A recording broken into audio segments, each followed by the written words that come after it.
came up here in August and I said July was a terrible reading month. In August, I'm going to read 17,000 books. And I listed all of them books. And you want to know where that pile of books is at? Sitting right in the same spot. Sitting right in the same spot. I came and played in y'all damn face. Yes, I did. I didn't mean it. The intention.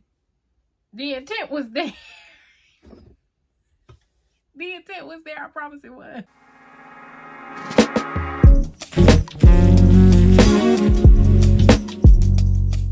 Hi friends, welcome back to Shelby and the Book Club. I'm Shelby Monet, and in today's video we are going to do my August reading wrap up. Happy September.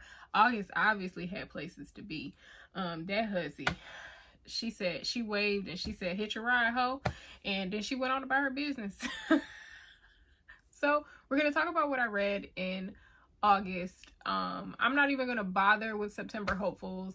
I will show you what I am currently reading though at the end of this video. And without further ado, let's get into it. Don't forget to like, don't forget to comment, don't forget to subscribe. We are on the road to 15K before the end of the year. I think we can do it. I'm so grateful for all our new subscribers, our new reading family. Y'all have been leaving such beautiful comments and I am so grateful. Don't forget that all the books that I talk about in this video will be linked down below in the the underneath a bar. Why is it called the underneath a bar? Because it is underneath the video. So if you would like to support me, all the links are connected to my Amazon storefront, and I do receive a profit from that. Okay, without further ado, let's get into it for real this time. Okay, let's get started. So y'all should be used to this by now, but I got my mini girl here. This is my mini iPad where I do all of my reading and note taking and all of that other stuff. So if you see me looking down, this is what I'm looking at, so that I can get correct stats for you. I will put on the screen the StoryGraph stat, do y'all use StoryGraph? First is a question. You should be using StoryGraph to track your reading. It is a phenomenal app.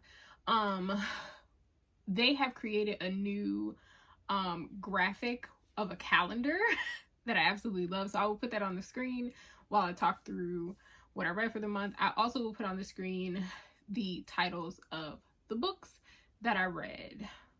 Okay. It was a better reading month than July was. Okay, so we did something. I did something. I think a few things. I was a little busy in the month of August. I also wasn't feeling well a lot in August. So that kind of put a wrench in my reading plans, because I just wasn't really able to focus. So I read a total of 6 books, 1,059 pages. It took me an average of 3 days to finish the books. All of them were fiction. 33% was print, 17% audio, 50% digital. My average star rating was a 4.83. I'm kind of leaning away from star ratings, but it is what it is. These are in no particular order. So first we're going to start with The Dead Cattail Assassins by P. Jelly Clark. Absolutely loved this book. Absolutely loved it. I listened to it on audio. I got an audio arc from Liberal FM. Thank you so much. I absolutely love working with them. This story is about a dead assassin who has a contract of a century. So what happens is they I don't know why I want to say reanimate you. They bring you back so that you can be this dead cattail assassin, and she is sent to ship someone, aka assassinate. And when she goes to the location, she thinks that she kind of remembers the person that she is sent to ship, which shouldn't happen because they've wiped her memory. So it goes through this whole story of her trying to figure out, why does she kind of remember the person? Should she remember them? What's actually happening? And then her and the person that she's supposed to ship go on this adventure. It's really one of those stories where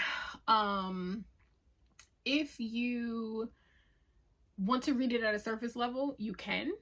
If you want to read it deeply, you can.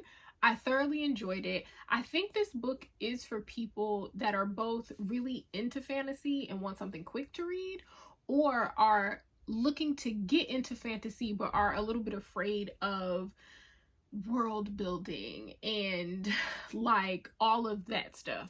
So 4-star read. It was great. I want to read more of this author's work. He is the author of Ring Shout, and I need to just get a copy and read it already because I thoroughly enjoyed that book. Next is actually a comic book. Two of the same comic book, like two in the series of a comic book. So I started Bitterroot. I read Bitterroot 1 and Bitterroot 2. I love them. I have maybe the first 10 of them on my iPad. I need to buy the rest. I'm super excited. I'm probably gonna buy myself the omnibus of it to have as like art because I absolutely love the story. So it is about a family, a Black family that's from the South, and racism is turning white people into monsters, and their family are fighting against those monsters. It's cool. I think you should read them. They're great. So I read 1 and 2. I think I read 3 and I just didn't track it, but I'll probably go back and read 3 again. Next, Nearly All the Men in Lagos Are Mad. So that was July's book club pick. If you are not a part of my book club, or you didn't know, I do have a monthly book club called Shelby and the Book Club. I run it through Discord. We are one giant family in our Discord chat. I pick a book every month. The first week of the following month, the first Sunday of the following month, is when we usually have our book discussion via Zoom. It is a good time. If you want to join, the link is down below. It is the very first link that says join my book club. There is a video that I posted in the Discord of how to work the Discord and like all of that, just in case you're new to Discord, so on and so forth. So join us. Nearly All the Men in Lagos Are Mad by Damilare Cuckoo is a collection of short stories about dating and how hard dating can be in Nigeria for women of all ages, right? How hard marriage can be. And I loved it. I thought it was funny in places. I love that each story was written a little differently so that it all didn't feel like the same. Like some were from the perspective of men, right? And helping their friends navigate dating, and kind of this conversation of like men are aware that their friends ain't shit, you know? A lot of them were from the perspective of women in different areas of dating. So some of them were married with husbands that were having affairs. Some of them were having the affairs, and just the different woes of what it's like to be a woman navigating this part of life. I loved it. I thought it was cool. I think the thing that I'm learning to love about short stories is that short stories are the opportunity for authors to play, right? To play with different writing styles, to play with different genres, to play with how they tell stories. Like it gives them the opportunity to be different, right? And to talk about all the things that they want to talk about in concise ways and in different ways. So I used to not be a short story girly, and now I am. Next, Vision, a BBW romance by authoress Masterpiece. I love her. I love Masterpiece.